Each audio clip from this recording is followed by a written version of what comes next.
2,82,533 জনের মধ্যে মাত্র 40 লক্ষ নন বেঙ্গলি মুসলমান ভোট আছে, আর 2,42,533 জন বাঙালি মুসলমান ভোট আছে।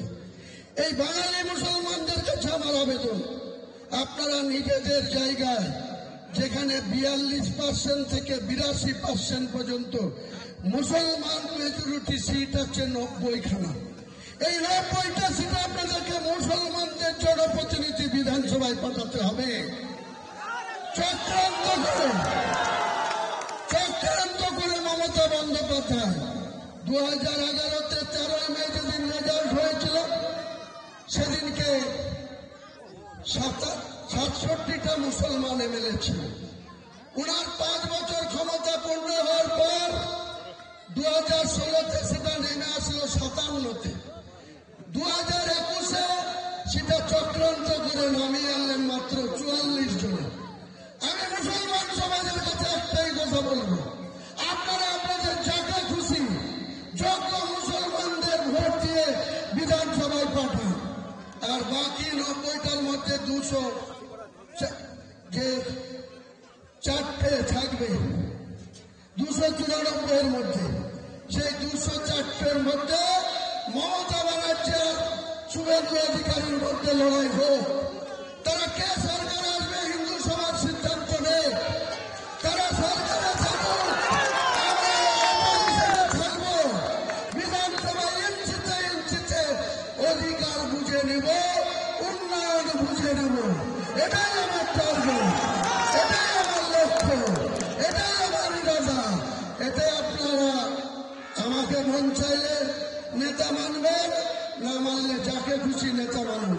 মুসলমান সমাজ আপনাদের নিজের পায়ে দাঁড়াতে হবে, কারো চক্রান্তের শিকার হবেন না, কারো প্রয়োজনে পা দেবেন না, কারো কথা শুনে নিজের আজকে কি হচ্ছে 2 বছর ধরে এই সরকারের আমলে, বোম বাঁধছে কে? মুসলমান। মারছে কে? মুসলমান। মরছে কে? মুসলমান। কেস খাচ্ছে কে? মুসলমান। ডিম খাচ্ছে কে?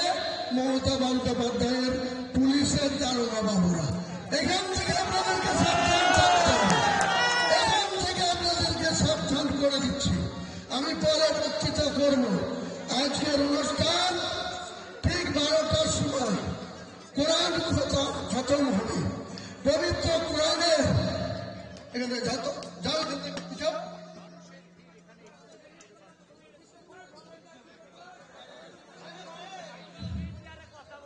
আজকে আরেকটা উল্লেখযোগ্য দিন মুসলমানদের জন্য, আরেকটা উল্লেখযোগ্য দিন, যে পবিত্র কোরআন যেদিন নাজিল হয়েছিল সেই দিন থেকে আজকে 6 ডিসেম্বর 2025 কোরআনের বয়স পূর্ণ হয়েছে 1450 বছর। এই 1450 বছর কোরআনের বয়সের দিনে কোরআনকে মুসলমান আপনাদেরকে হেফাজত করতে হবে।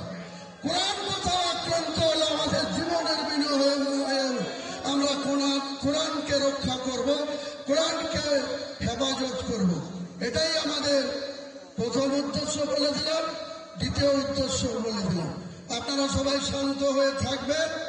আমরা ঠিক বেলা 12টায় এখানে পবিত্র কোরআনের খতম করা হবে। 1.5 ঘন্টা লাগবে না 2 ঘন্টা লাগবে।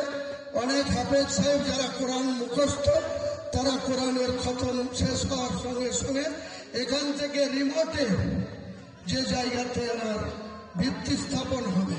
আপনাদেরকে আরো একটা কথা বলে রাখি, বেলডাঙ্গা প্রশাসনের লাগাতার বিরোধিতার জন্য আমি 25 বিঘি জায়গা সাধারণ মানুষের কাছে এখনো ফেল করিনি। শুধুমাত্র 3 কাটা জায়গার উপরে, আমার 3টির জায়গার উপরে এত বিরোধিতা সত্ত্বেও আমরা আজকে ভিত্তি স্থাপন করছি। 25 বিঘা জায়গার মধ্যে ইসলামিক হসপিটাল হবে, বিশ্ববিদ্যালয় হবে, পার্ক হবে, হেলিপ্যাড হবে এবং একটা মুসাফিরখানা হবে।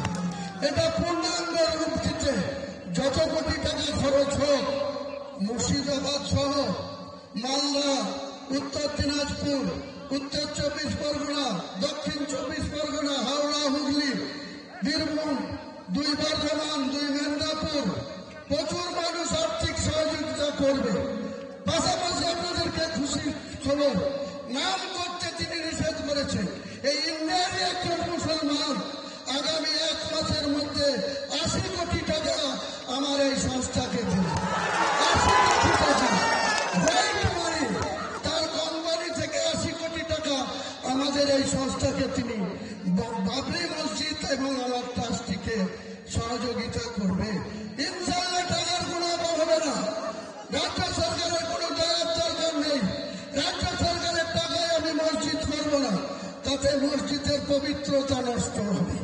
এটা আমি কোনো মতেই গ্রহণ করব না। এটাই হচ্ছে আমার মেন উদ্দেশ্য। আপনারা চুপচাপ থাকুন, শান্তভাবে থাকুন। যারা বাইরে থেকে এসছেন তারা আমাদের ভলেন্টিয়ারদের সাথে যোগাযোগ রাখবেন। তারা আপনাদের সামান্য লাঞ্চের বা বিরিয়ানির প্যাকেট দেবে। লোকাল ভাইদের অনুরোধ করে বলবো, এত লোককে আমি আপনাদের কোনো অতিথিয়তা আপ্যায়ন করতে পারবো না, আমাকে ক্ষমা করবেন। পরে একদিন খাওয়া দাওয়ার প্রতিযোগিতা হবে। দরকার হলে 10 লাখ লোক ডেকে খাওয়া দাওয়া করব, সেদিনকে আপনারা খাবেন। আজকে আপনারা একটু, আমরা যেমন রোজা রাখি সেরকম লোকাল লোক, জেলার লোক, বিভিন্ন ব্লক থেকে আসা লোক আমার কথাটা মেনে নেবেন, সহযোগিতা করবেন।